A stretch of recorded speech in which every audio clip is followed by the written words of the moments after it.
내가 잘못했어. 그땐 내가 눈에 보이는 게 없어서 그랬어. 내가 당신 얼마나 좋아하는지 알잖아. 제발 이제 그만 좀 찾아와요. 신고를 해야 정신 차릴 거예요. 나이도 먹을 만큼 먹었는데 추하게 이게 뭐 하는 거예요? 일단 만나서 얘기해. 얼굴 보면서 얘기하자고. 그때 얼굴 봤잖아요. 얼굴 보면서 이제 그만하자고 얘기했잖아요. 자식들 보기 부끄럽지 않아요? 난 자식들 다 필요 없어.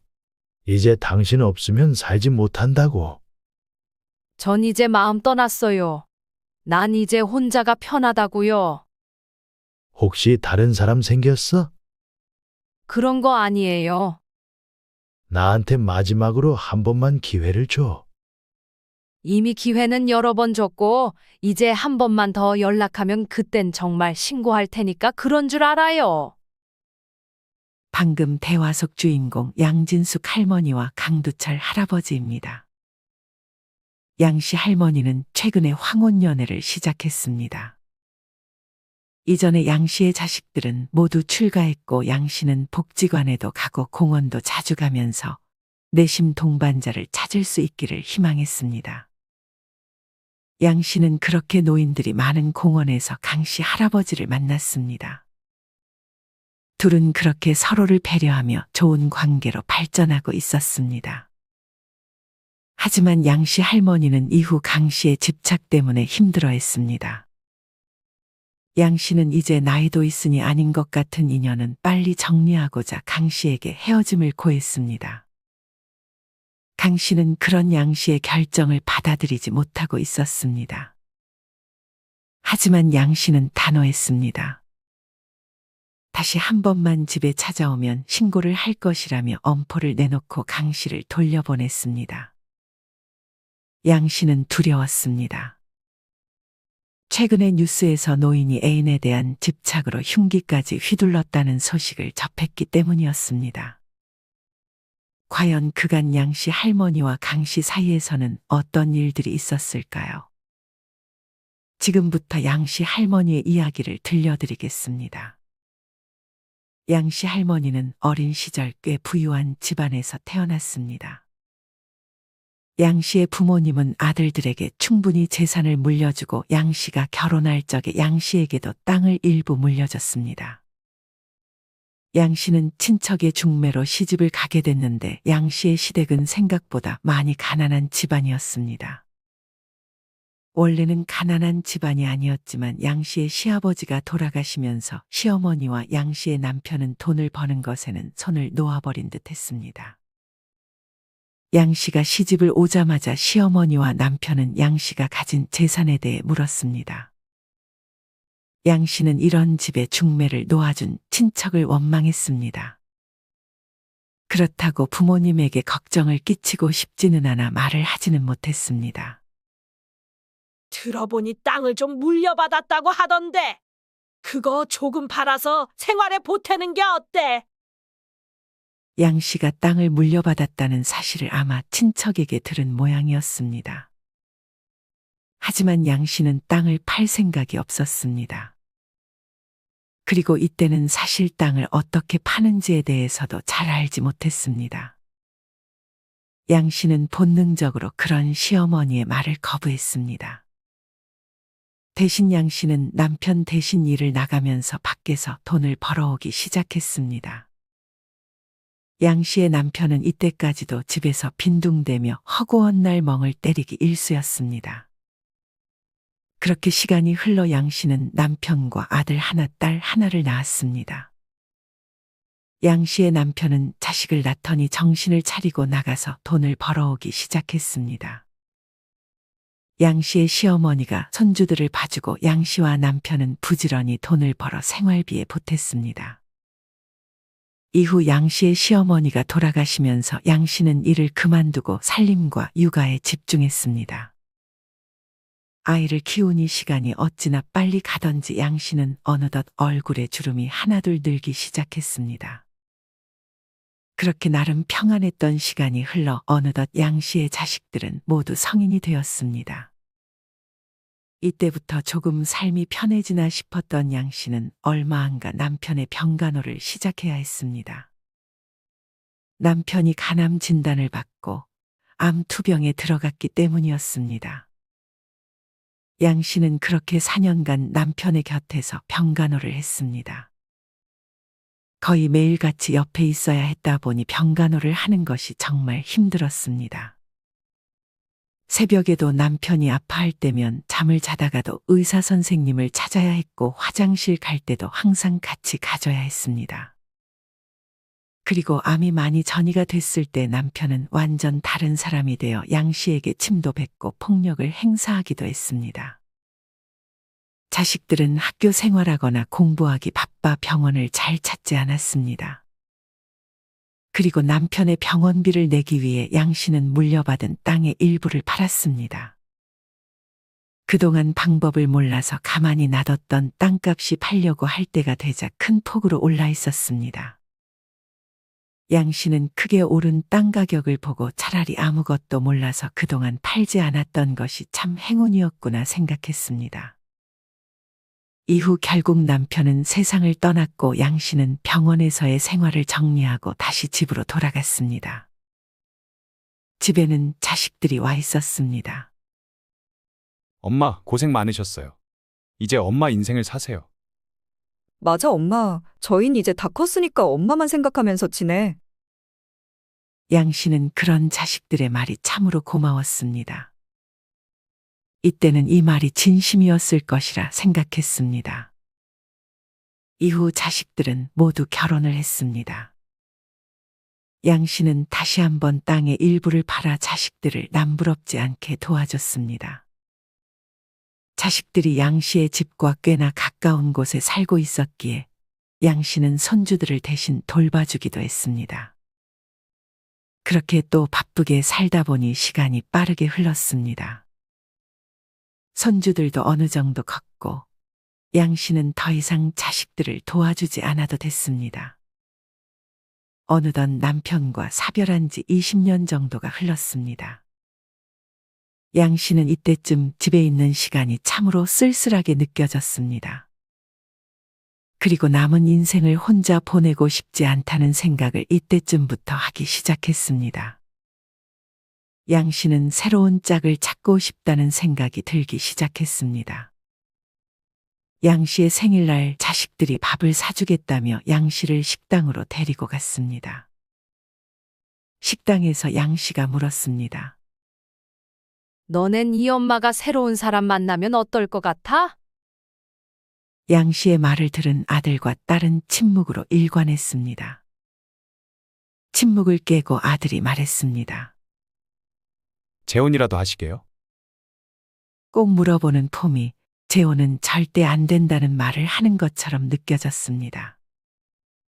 엄마, 남자 만나고 싶어? 그 나이 돼도 그런 감정이 들어? 딸은 이해가 되지 않는다는 표정으로 양 씨를 쳐다봤습니다. 요새 재산 노리고 접근하는 사람들이 얼마나 많은데. 재혼이라도 해봐. 법정 싸움까지 벌어지고 난리도 아닐걸? 그래요. 저희 처가나 누나 시댁 쪽에서도 곱게 보진 않을 거예요. 이전에는 엄마 인생 살면서 하고 싶은 건 다 하면서 살라더니 그때 했던 말은 그냥 아무 생각 없이 내뱉은 말이구나 하고 양 씨는 내심 자식들에게 서운했습니다. 나이 들면 잘못된 선택을 하게 되는 경우도 많대. 사기도 많이 당하고. 분명 엄마 재산 가지고 도망가 버릴 거야. 양 씨는 부정적인 말만 하는 자식들 때문에 그냥 화제를 돌려버렸습니다. 다 늙어서 그런 거 주책이야. 양 씨는 간만에 지인을 만나 얘기를 나눴습니다. 너도 사별한 지 꽤 됐잖아. 난 솔직히 이성 만나고 싶은 생각은 딱히 안 들어. 내 할 거 하기에도 시간이 얼마나 잘 가는데. 그리고 이젠 사람 상대하는 건 지긋지긋해. 그냥 조용히 집에서 차 마시면서 명상하고 혼자 원하는 시간에 운동 가고 이런 게 좋다니까. 남자 만나더라도 그냥 각자 살아. 남들이 추하다고 생각한다니까? 양 씨는 자식들에게서도 지인에게서도 별로 좋은 소리를 듣지 못했습니다. 양 씨는 황혼 육아에서 벗어난 시점부터 집에서 혼자 시간을 보내는 날이 많았습니다. 하지만 뭔가를 스스로 시작하기는 귀찮았고 거의 매일 TV를 보거나 가끔 나가서 지인을 만나는 것이 일상의 전부였습니다. 양 씨는 이러면 안 되겠다 싶어 복지관에서 하는 운동 프로그램에 참여하고자 복지관으로 향했습니다. 양 씨는 춤을 가르쳐주는 수업이 있어 얼른 그 수업을 신청했습니다. 이미 그 수업에는 할아버지, 할머니들이 많이 있었습니다. 그냥 따로따로 춤을 추는 것이 아니라 남녀가 짝을 이뤄 춤을 가르쳐주는 수업이었습니다. 양 씨는 조금 떨리는 마음으로 수업에 참여했습니다. 혼자 뻘쭘해하던 양 씨의 앞으로 할아버지 한 분이 다가왔습니다. 안녕하세요. 정석필이라고 합니다. 양 씨도 수줍어하며 인사를 건넸습니다. 정 씨 할아버지는 처음 수업에 참여한 양 씨를 마음에 들어하는 눈치였습니다. 그렇게 둘은 같이 춤을 추며 조금씩 가까워졌습니다. 양 씨 할머니도 뭔가 춤을 추면서 배려하는 느낌을 주는 정 씨 할아버지가 싫지 않은 눈치였습니다. 정 씨는 뭔가 확신이 있었는지 수업 시간이 끝나자마자 저녁을 함께 먹자고 양 씨에게 제안했습니다. 따로 단도직입적으로 만나보자라고 제안한 사람은 없었지만 아주 자연스럽게 양 씨와 정 씨는 좋은 관계로 발전했습니다. 양 씨와 정 씨는 모두 혼자 살았지만 그렇다고 이때는 합가를 하지는 않았습니다. 그저 저녁 시간만 되면 집으로 가 같이 저녁을 먹으며 외로움을 달랬습니다. 양 씨는 이 사실을 자식들에게 알렸습니다. 남자를 만난다고? 너넨 엄마가 늙어 죽을 때까지 평생 혼자 외로이 살다 갔으면 좋겠어? 그 집 자식은 몇 명인데요? 그건 정확히 모르는데 그런 게 뭐가 중요해? 중요하죠. 그 할아버지가 돈 요구하지는 않아요? 그런 거 없다. 너는 무슨 그런 소리를 해? 원래 처음에는 다 그렇게 접근하는 거야. 사기꾼들이 처음부터 돈 요구하는 사람 있어? 사기꾼이라니. 말 가려서 해라. 엄마, 벌써 그 남자 편드는 거야? 그 남자가 뭐야? 아무튼 전 영찜찜해요. 엄마가 아빠 대신 다른 사람이랑 같이 있는 것도 영 별로고. 이후에도 자식들은 자꾸만 양 씨에게 전화해서 그 남자가 돈 얘기 꺼내지 않았냐, 갑자기 아프다고 하면서 수술비 달라거나 그러지는 않았냐는 등을 물어봤습니다. 이전에는 연락도 잘 안 하던 자식들이 갑자기 양 씨가 만나는 사람이 있다니 이틀에 한 번꼴로 연락을 하기 시작했습니다. 양 씨는 조금 씁쓸했습니다. 그리고 자식들에게 괜히 이야기를 꺼낸 것 같아 후회했습니다. 조만간 우리 자식들이랑도 같이 밥 먹을까? 정 씨는 양 씨에게 자식들이랑 식사 자리를 가지자고 제안했습니다. 자식들이 조금 불편해하지 않겠어요? 양 씨는 굳이 자식들까지 껴서 식사를 해야 하나 싶었지만 정 씨는 친해지면 좋다며 양 씨를 데리고 약속 장소로 향했습니다. 정 씨는 양 씨와 마찬가지로 아들과 딸이 있었습니다. 아들은 결혼을 했고 딸은 아직 결혼을 하지 않은 듯 싶었습니다. 양 씨는 그렇게 처음으로 정 씨의 자식들과 인사를 했습니다. 정 씨의 자식들은 먼저 도착을 해 있었는데 양 씨에게 고개만 까딱 인사를 했습니다. 양 씨는 이때까지만 해도 어색해서 그런 거라고 생각했습니다. 아니, 사실 처음부터 자기를 아니 꼽게 바라보는 정 씨 자식들을 애써 외면했습니다. 자식들의 표정을 보아하니 억지로 나온 듯한 느낌이 들었습니다. 정 씨의 자식들도 양 씨의 자식들과 마찬가지로 양 씨가 정 씨의 재산을 보고 접근한 건 아닌지 의심하는 눈초리였습니다. 뭐라고 불러야 할지 모르겠는데 저희 아버지 왜 만나세요? 정 씨의 아들은 정 씨가 화장실을 간 사이 양 씨에게 단도직입적으로 물었습니다. 그냥 마음이 있으니까 만나죠. 양 씨는 존댓말을 하며 답했습니다. 돈을 뺏어갈 마음이요? 정 씨의 딸은 그런 양 씨의 대답을 비꼬았습니다. 양 씨는 기분이 상해 자기가 돈이 충분히 있다는 걸 보여주고 싶었지만 정 씨가 금방 들어와서 더 이상의 대꾸는 하지 못했습니다. 그렇게 불편한 식사 자리가 끝나고 정 씨는 이번엔 양 씨의 자식들과도 식사를 한번 하는 게 어떻겠냐고 양 씨에게 제안했습니다. 양 씨는 그렇게 아들과 딸에게 의사를 물었습니다. 내가 거길 왜 가? 딸은 정 씨의 제안에 정색했습니다. 맞아요. 솔직히 그 사람 만나는 거 저흰 별로 반기지도 않는데 같이 밥 먹으면서 무슨 얘기를 해요? 어디 5성급 호텔에서 하는 식사라면 몰라도. 엄마도 그쪽 자식들이랑 식사했어, 최근에. 근데 너네가 거절한다고 하면 기분이 어떻겠어? 그쪽 자식들은 뭐래? 엄마를 잘 반겨줬어? 양 씨는 그런 딸의 질문에 답을 할 수 없었습니다. 거봐. 딱 보니 그쪽 자식들도 엄마 마음에 안 들어 했지? 그냥 뭐 처음이니까 내가 돈 때문에 자기 아버지 만나는 거냐면서 좀 기분 나쁘게 물어보긴 하더라. 그런 말을 했다고요? 자식 교육까지 완전 엉망으로 시켰네. 엄마, 그런 말 들어가면서까지 그 남자를 만나고 싶어? 자식들은 몰라도 그 사람은 좋은 사람이야. 아무튼 난 갈 생각 없어. 일주일에 하루 쉬는데 그날을 망치고 싶지 않아.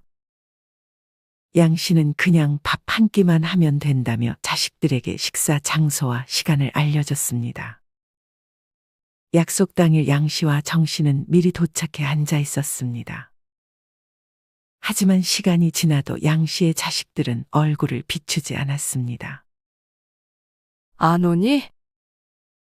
양 씨는 자식들에게 전화를 했지만 전화를 받지 않아 문자로 안 올 거냐고 물었습니다.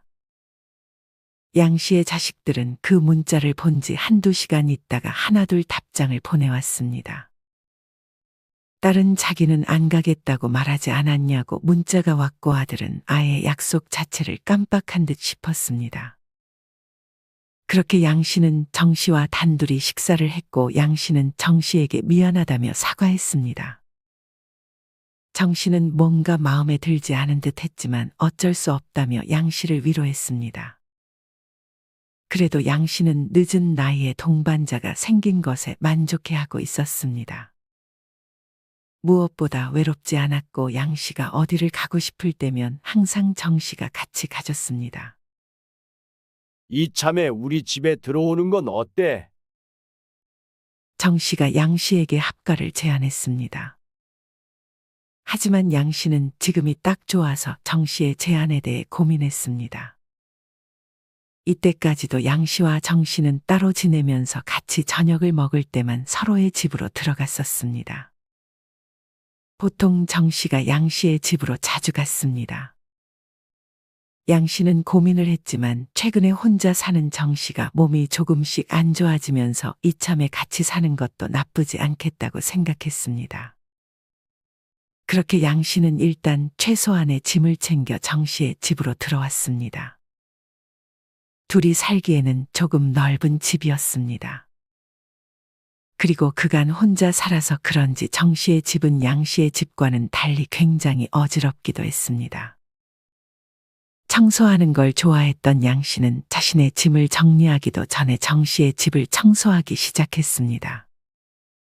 정 씨는 그때 그냥 앉아서 TV를 봤습니다. 엄마 지금 어디야? 집에 아무도 없어. 딸이 모처럼 양 씨의 집을 찾았지만 양 씨는 정 씨의 집에 있었습니다. 양 씨는 고민하다가 정 씨와 함께 살게 됐다는 소식을 자식들에게 전했습니다. 뭐라고? 우리랑 얘기 좀 해. 엄마 집에서 기다릴게. 이 소식을 딸이 아들에게도 전했는지 아들도 일을 마치고 양 씨의 집으로 와 있었습니다. 아들과 딸은 비밀번호를 자연스럽게 누르고 거실에 앉아 있었고 양 씨도 이내 들어왔습니다. 왜 우리랑 상의도 안 하고 합가를 결정해? 굳이 너네한테 말해봤자 반대만 할 게 뻔한데 말을 왜 해? 그래도 그런 건 미리 말을 해줘야죠. 합가를 할 거면 그 전에 상속에 대한 문제는 해결해 주는 게 우리 입장에서도 마음 편하지. 결국 돈 때문인 거야? 솔직히 당연한 거 아니야? 잘못하면 엄마 재산이 생판남인 자식들한테 갈 수도 있게 생겼는데. 맞아요.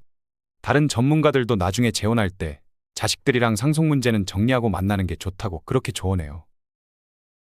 양 씨는 어차피 혼인신고를 할 생각은 없다며 그 부분은 걱정 말라고 했습니다. 그래도 사람 일이라는 게 어떻게 될지 누가 알아? 그 남자가 혼인신고 안 했어도 같이 산 기간으로 자기도 재산 받을 권리 있다고 말하면 어떻게 할 건데? 양 씨는 듣기 싫다는 듯 자식들에게 그런 말 할 거면 얼른 집으로 돌아가라고 말했습니다. 양 씨는 정 씨와 함께 살면서 자연스럽게 집안일을 도맡아 했습니다. 하지만 양 씨는 정 씨와 합가한 지 2달도 안 돼 합가하기로 한 것을 후회했습니다. 자꾸만 어지럽히는 정 씨가 마음에 안 들기 시작했고 혼자 있는 시간이 조금씩 그리워졌습니다. 양 씨는 낮이면 혼자 소파에 앉아 차를 마시는 것을 좋아했는데 이제는 항상 집에 정 씨가 TV를 크게 틀어놓고 봐서 그런 고요한 시간을 즐기기도 힘들었습니다. 그리고 많은 시간 붙어 있다 보니 자꾸만 정 씨의 단점들이 보이기 시작했습니다. 특히나 정 씨는 평소에 핸드폰으로 무언가를 보는 시간이 많은 듯 했습니다. 뭘 그렇게 하루 종일 핸드폰을 보고 있어요? 아무것도 아니야. 양 씨의 질문에 정 씨는 무언가를 숨기기라도 하는 듯 핸드폰을 감췄습니다. 정 씨의 집에 가끔 정 씨의 자식들이 찾아왔는데 양 씨가 정 씨와 같이 사는 것을 탐탁치 않아 하는 것은 정 씨의 자식들도 마찬가지였습니다. 정 씨의 자식들은 가끔 정 씨의 집에 찾아와서 반찬을 놓고 갔는데 양 씨에게는 눈이 마주쳐도 인사를 잘하지 않고 자기 아버지에게만 말을 걸다 집으로 돌아갔습니다. 정 씨가 자식들에게 집에 왔으면 양 씨에게도 인사를 하라고 했지만 자식들은 이제는 그런 아버지의 말을 별로 귀담아 듣지 않는 듯 했습니다. 양 씨는 그냥 그러려니 생각하기로 마음먹었습니다. 이후 정 씨는 전에 아팠던 몸이 조금씩 더 안 좋아지는 듯 했습니다. 양 씨는 정 씨를 걱정하면서도 예전에 남편을 병간호 하던 때를 생각하면 자신이 병간호를 다시 할 수 있을지도 조금 걱정되었습니다. 지금이라도 나와. 양 씨는 카페에서 지인을 만나 대화를 나눴습니다. 언니, 또 그렇게 병간호하면서 얼마 되지도 않는 소중한 시간들을 날리고 싶어? 지금이 마지막 기회라니까? 어차피 재혼을 한 것도 아니잖아. 양 씨는 그런 지인의 말에 흔들렸지만 그렇다고 아픈 사람을 혼자 놔두고 나오기도 쉽지 않은 상황이었습니다.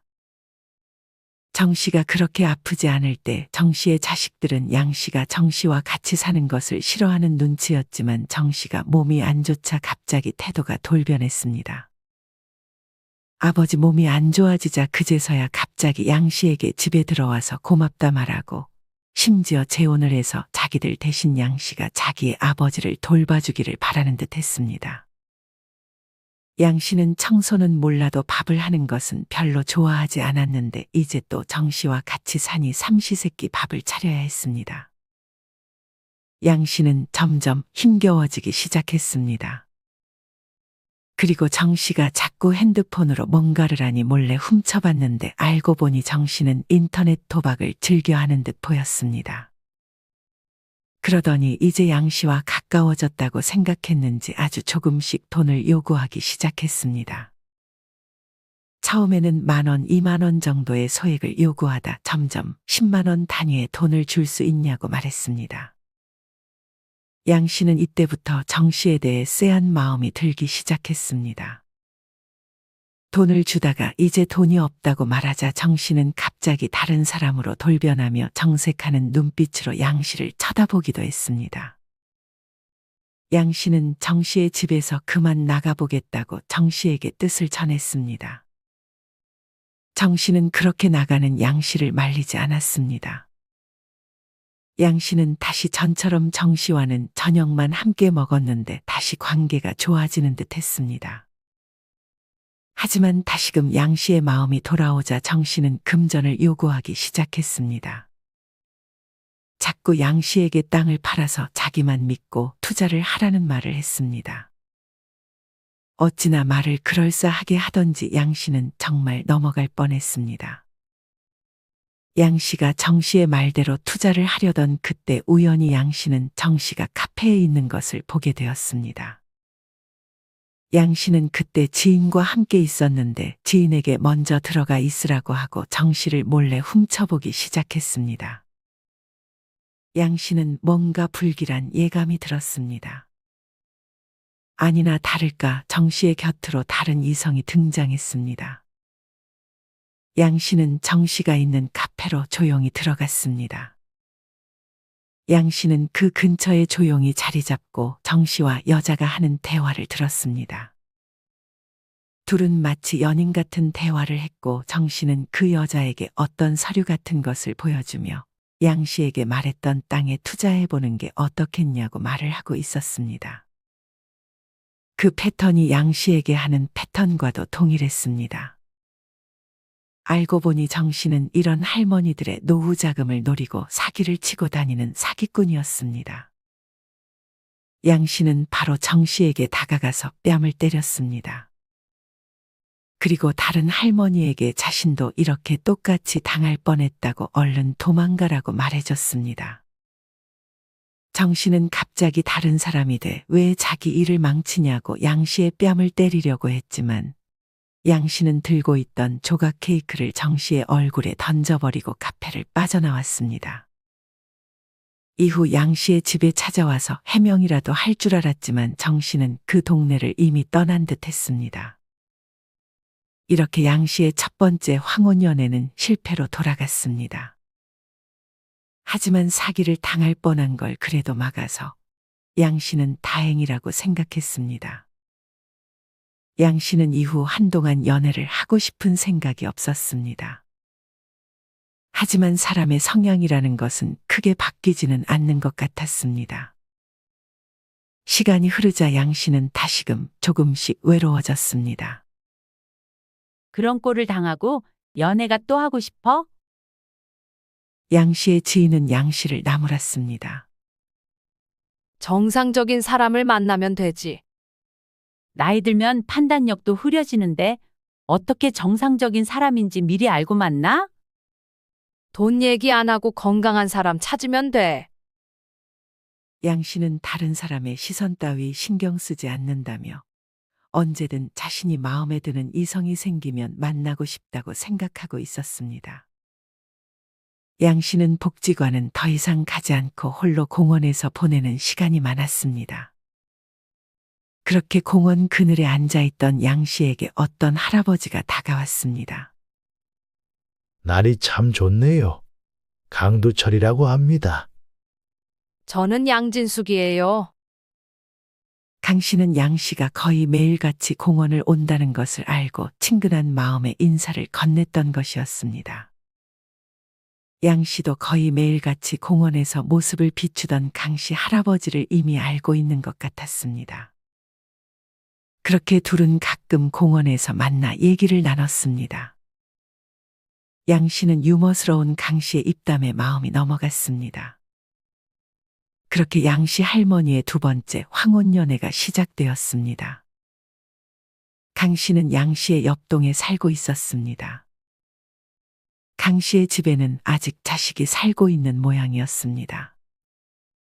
그래서 보통 강 씨가 양 씨의 집에 찾아와 같이 밥을 먹고는 했습니다. 강 씨는 양 씨에게 같이 살자는 말은 일절하지 않았습니다. 양 씨는 그 부분이 참 다행이라고 생각했습니다. 강 씨는 양 씨에게 돈 얘기를 절대 꺼내지 않고 오히려 강 씨는 이미 재산이 아주 많은 듯 했습니다. 강 씨는 양 씨에게 밥을 차려달라 하지 않고 자기가 직접 재료를 사와 양 씨의 집에서 요리를 해 양 씨를 대접해줬습니다. 거의 인생 처음으로 남이 해주는 밥을 얻어먹어본 양 씨는 그런 강 씨에게 더욱 마음이 갔습니다. 양 씨는 이번에는 이 사실을 굳이 자식들에게 알리지 않았습니다. 괜히 알려봐야 안 좋은 소리만 할 것이 뻔했기 때문이었습니다.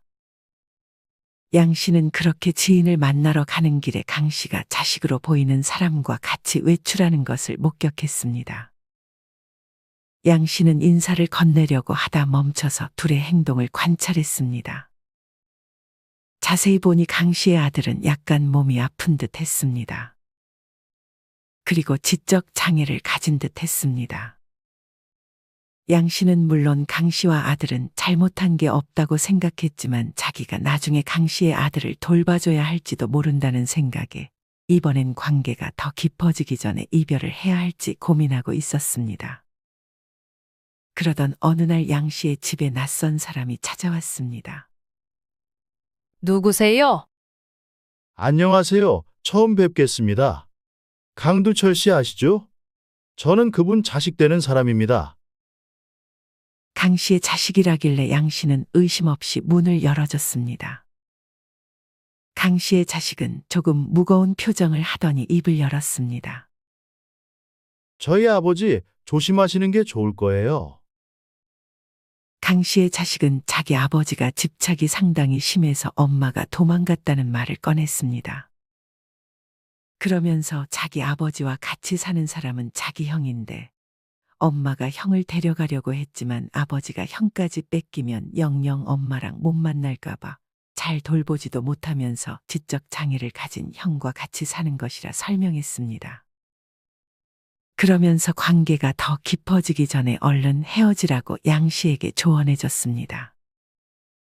양 씨는 안 그래도 이별을 생각하고 있었어서 바로 다음 날 강 씨에게 이별을 고했습니다. 하지만 이미 강 씨는 양 씨에게 마음이 많이 생겨버린 듯 했습니다. 강 씨는 그런 양 씨의 말을 받아들일 수 없다며 이유를 물었습니다. 양 씨는 솔직히 이유를 설명해줬고 이제는 그냥 혼자 편하게 지내고 싶다고 말을 했습니다. 당신한테 아이 돌봐달라고 할 생각 없어. 그니까 헤어지는 건 다시 생각해보자. 하지만 양 씨는 이미 마음이 확고한 상태였습니다. 계속되는 설득에도 양 씨의 마음이 돌려지지 않자 강 씨는 점점 선을 넘었습니다. 양 씨는 계속되는 강 씨의 연락에 결국 연락처를 차단하고 자꾸 집에 찾아오자 문을 열어주지 않았습니다. 그러던 어느 날 밤 소음이 들리기 시작했습니다. 양 씨가 사는 곳은 빌라 2층이었는데 소음에 깨 거실로 나가보니 누군가 창문에 돌을 던지고 있었습니다. 양 씨는 놀란 마음에 밖을 확인했습니다. 양 씨의 집 창문에 돌을 던지고 있는 사람은 다름 아닌 강 씨였습니다. 이미 양 씨 집 창문이 약간 금이 가 있는 상태였습니다. 양 씨는 화가 나 뭐 하는 거냐고 했습니다. 강 씨는 그런 양 씨에게 나와서 얘기를 하자고 자꾸만 졸라댔습니다. 양 씨는 경찰에 신고할 거라면서 강 씨에게 얼른 집으로 돌아가라고 했습니다. 하지만 강 씨는 지금 당장 나오지 않으면 계속 돌을 던지겠다며 양 씨를 협박했습니다. 하지만 나가봤자 좋은 일이 생길 거라고 생각하지 않았던 양 씨는 그냥 집에 계속 있었습니다. 그렇게 이후에도 돌을 던지는 소리가 들리더니 이내 멈췄습니다. 양 씨는 한동안 집에만 있다가 간만에 아침 운동을 하러 밖으로 나왔습니다. 시간도 어느 정도 흘렀고 더 이상 강 씨가 집에 찾아오지도 않아서 정리가 됐다고 생각했습니다. 하지만 양 씨가 나오자마자 밤을 새고 기다렸는지 운동하러 가는 양 씨의 앞에 귀신처럼 강 씨가 서 있었습니다. 양 씨는 놀라 뒤로 자빠졌습니다. 그리고 꼬리뼈가 다치는 느낌을 받았습니다. 하지만 아픈 것도 모르고 양 씨는 강 씨에게 뭐 하는 거냐고 물었습니다. 내가 잘못했어. 그땐 내가 눈에 보이는 게 없어서 그랬어. 내가 당신 얼마나 좋아하는지 알잖아. 제발 이제 그만 좀 찾아와요. 신고를 해야 정신 차릴 거예요. 나이도 먹을 만큼 먹었는데 추하게 이게 뭐 하는 거예요? 자식들 보기 부끄럽지 않아요? 난 자식들 다 필요 없어. 이제 당신 없으면 살지 못한다고. 전 이제 마음 떠났어요. 난 이제 혼자가 편하다고요. 혹시 다른 사람 생겼어? 그런 거 아니에요. 나한테 마지막으로 한 번만 기회를 줘. 이제 한 번만 더 연락하면 그땐 정말 신고할 테니까 그런 줄 알아요. 양 씨는 다친 몸을 억지로 이끌고 강 씨에게서 벗어나고자 했지만 그 순간 강 씨는 준비했던 흉기를 들고 강 씨를 위협하려 했습니다. 양 씨는 놀라 몸을 웅크렸고 근처에 있는 다른 젊은 친구가 막아줄 때까지 양 씨는 강 씨가 휘두르는 흉기에 맞아 팔이 부러졌습니다. 이후 경찰이 와서 강 씨를 체포했고 양 씨는 병원으로 향했습니다. 양 씨는 꼬리뼈 부상으로 한동안 거동이 힘들었고 팔에 오랜 시간 깁스를 해야 했습니다. 양 씨의 자식들은 강 씨에게서 자신들이 지켜주겠다며 근처로 이사를 오라고 했습니다. 그 사람 길거리에서 보면 정말 가만히 안 둘 거예요. 그러게 내가 그냥 혼자 살라고 했잖아. 이게 무슨 꼴이야 대체. 그렇게 자식들은 양 씨를 위하는 듯 하며 양 씨를 돌봐주다 어느 정도 양 씨가 괜찮아지자 이제 땅을 물려줄 때 되지 않았냐며 양 씨에게 재산에 대해 말을 꺼냈습니다. 언제 또 양 씨가 재혼을 할지 모르니 빨리 물려받고 싶은 모양이었습니다. 양 씨는 퇴원하는 날 조용히 집으로 돌아와 이사 준비를 했습니다. 양 씨는 그냥 이제 남은 인생 혼자서만 지내고 싶었습니다. 양 씨는 강 씨를 피해 그리고 자식들에게도 알리지 않고 땅을 팔아 먼 곳으로 이사를 했습니다.